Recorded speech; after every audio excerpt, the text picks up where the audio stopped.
¿Cómo están? ¿Todo bien? Bueno, no sé si te parece bien la introducción, si compartís un poco el desafío que existe, ¿no? Sí, más que nada haría una introducción, por ahí en base a lo que vos contabas, cómo fue la expansión de Bragado, porque por ahí arrancamos analizando lo que son los dos censos, eh, y hay algo importante que se nota ahí, que es que la ciudad se expandió mucho, creció, pero territorialmente. Comparando los dos censos, no se ve tanto en habitación, o sea, Ajá, poblacionalmente. sí. Si bien hubo un crecimiento, pero no fue tanto como se ve territorialmente. Ajá, Con lo cual, eso te dice que la población que hoy vive en las afueras es población que falta en otra parte de la ciudad, ya que la ciudad no creció poblacionalmente, sino se claro. expandió. Claro, somos más o menos los mismos, o sea, Exacto. es apenas un mínimo porcentaje que subió la cantidad de gente, ¿no?, que vive en Ujú. Bragado. Sin embargo, la ciudad sí se expandió un montón. Sí, como vos decías, hay una moda traída de las grandes ciudades, o una tendencia en realidad, donde la gente escapa del hacinamiento y se va hacia los cordones verdes y a nuevos loteos que con ciertas características a veces impactan más, a veces menos, y eso se empezó a traer hacia el interior. Pero es medio contraproducente porque Bragado es una ciudad que tiene calles anchas, veredas anchas, es por suerte muy arbolada, inclusive en ciudades de la zona. Entonces por ahí ese expansionismo es por ahí más dado por esa moda o esa tendencia que una necesidad de salir del hacinamiento. Claro, claro. Esto empieza a notarse hoy en día, como bien lo empezaron a hablar desde el municipio, en ciertas dificultades que se está viendo en la ciudad. En principio, lo más básico que se ve en primera instancia es que llevar todos los servicios que lógicamente esta población que hoy vive en la periferia lo solicita, es muchísimo más costoso, porque hay que extender las líneas de gas, de agua, de luz, de infraestructura, de asfalto, nuevos patrullajes de seguridad, la recolección de residuos, se hace muy cuesta arriba, digamos. Y por otro lado, esos lotes en las periferias son muchos más grandes, con lo cual en una sola calle pueden llegar a vivir 4 o 6 familias, cuando en un centro consolidado podemos llegar a tener hasta 30, 40 familias. Con lo cual, lo que se recauda en una sola calle en el centro debería ser muchísimo más alto y generar superávit contra lo que sale llevar el servicio mucho más lejos. Claro. ¿Y cómo se resuelve esto? ¿Qué discutieron? Porque creo que fuiste Sí, convocado, ¿no?, a sí, sí, una sí. mesa de discusión. Bueno, uno de los temas que se tocó además es que, si bien hay algunas soluciones que ahora voy a nombrar, hay otro problema que se ve claramente en el centro. Primero, bueno, uno cuando recorre la ciudad ve la cantidad de casas que hay en ventas y casas que hay ociosas, que o están en ventas o están vacías hace muchísimos años. Ujú. Eso lleva a que el centro perdió la peatonalidad, porque la gente va al centro en auto, porque ya no vive ahí o vive muy poca, o la gente que vive ya es de un rango etario mucho más alto. Claro. Entonces, esa ciudad que cuando uno recorre los centros la nota como viva, porque hay chicos paseando, haciendo compras, eso no se ve en Bragado. Y está trayendo además una problemática en el comercio, porque al no tener gente que está recorriendo, si bien es verdad que las costumbres de compras han cambiado, pero al no tener gente recorriendo el centro, eso también lo impacta.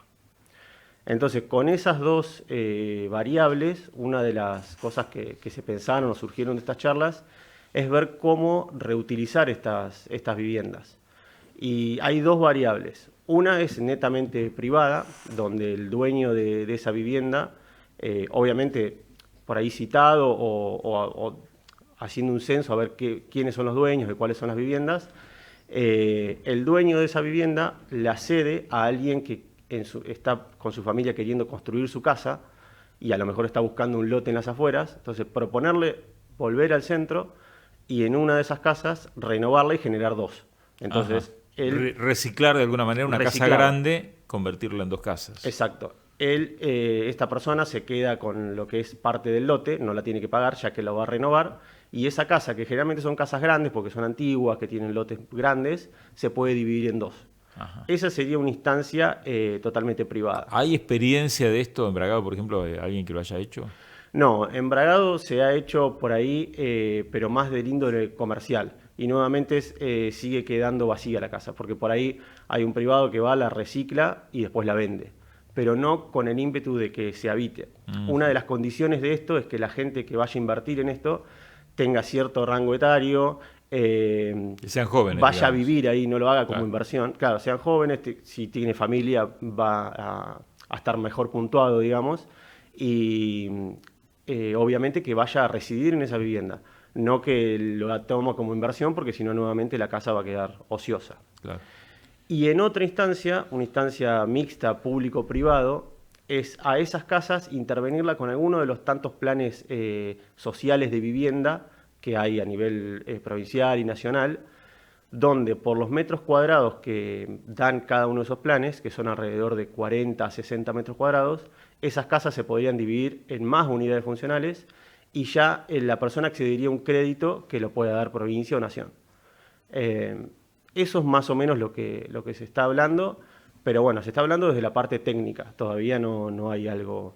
Lo que pasa es que generalmente las casas en el centro, que son grandes y son muy buenas porque son techos altos, son frescas, o sea, tienen un montón de características que eran las construcciones de antes, ¿no? Exacto. Suelen ser caras. O sea, Sí. Bueno, pero también han bajado mucho los precios, porque volviendo a esto de que la gente se fue hacia afuera, al principio cuando la gente por ahí decía, bueno, voy a ver para poder volver a vivir en el centro, las casas estaban muy caras.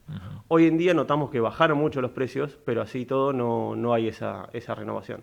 Por eso creo que tiene que haber un incentivo para que eso se haga. también es muy común, digamos, que algunos lotes en la zona, no sé si céntrica, pero residencial, bastante cercana al centro, se reconviertan en un lugar donde se construyen muchos departamentos con un patio compartido, digamos, Sí. ¿no? Para abaratar el costo de los alquileres generalmente. Esto se ve en todas partes en la ciudad. ¿Qué opinas de esto? Sí, eso es muy bueno porque se renueva lo que es el tejido urbano con una nueva forma de vivir, porque obviamente las casas antiguas están muy particionadas, están relacionadas a cómo se vivía antiguamente, entonces se la puede intervenir para que tenga las condiciones que hoy se requieren, no es que la gente va a vivir en una casa antigua. Otra problemática que no mencioné que traen estas viviendas ociosas y que están vacías hace mucho tiempo son la contaminación cruzada que puede llegar a tener con los servicios, ya que todas las conexiones de agua y de cloaca siguen conectadas a la red, pero no se usan hace años. Entonces puede llegar a tener alguna complicación la red de la zona. Ajá. Bueno, esto va a continuar. ¿Qué te han dicho en cuanto a las reuniones, digamos, y estos debates que hacen ustedes los especialistas, ¿no? Sí, la idea es seguir reuniéndonos en el municipio y que de a poco, a medida que vayan surgiendo ideas, se puedan ir contando y sumando más gente que quiera participar de esto, desde ciudadanos y hasta diferentes disciplinas. Claro. Y hace falta también por ahí un cambio de mentalidad.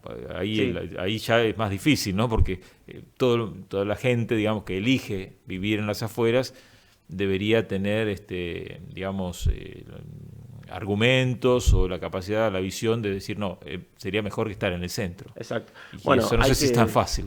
No, pero hay que proponerle el contexto para que eso pase. Y decir por ahí las complicaciones que trae. Hoy en día la gente que vive en la periferia tiene que depender sí o sí del vehículo para trasladar a los chicos, para trasladarse al trabajo. Claro.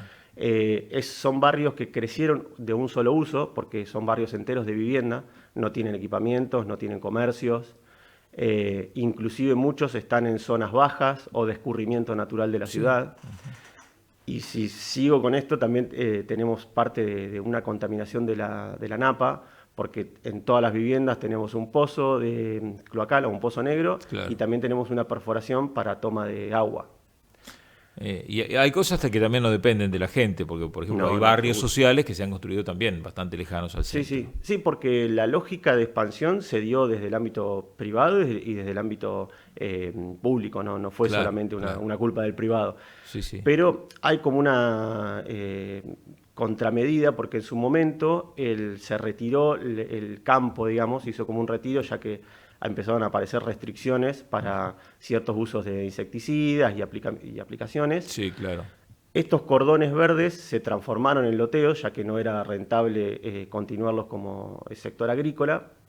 Entonces ahora aparecen viviendas que traen toda esta complicación a la ciudad y a su vez vuelve a tener cierto impacto en la zona, digamos. Sí, y yo pienso, y el cordón verde ya no existe más porque No. vive gente, o sea que hay que extender el cordón verde. Claro. O sea, es como que va a ser un círculo vicioso. Sí, sí, sí. Es que el cordón verde tiene que existir. Inclusive una de las cosas que se charlaba en las reuniones es que hoy en día las frutas y verduras que nosotros consumimos, muchas vienen de muy lejos, cuando antes venían de ese cordón verde en las afueras muy cercano, de un cordón de quintas que hoy ya no existe, porque lógicamente el privado le viene una oferta por su quinta, que capaz que tenía 2, 4 hectáreas, y es muy fácil desistir a eso porque le cambia puede cambiar rotundamente su calidad de vida si accede a la venta de eso. Claro, claro. Entonces, si no intervienen diferentes actores de la ciudad, eso va a quedar como libre y no... Y la ciudad... planificación la tiene que hacer el Estado. Sí, sí, indudablemente. Sí, seguro.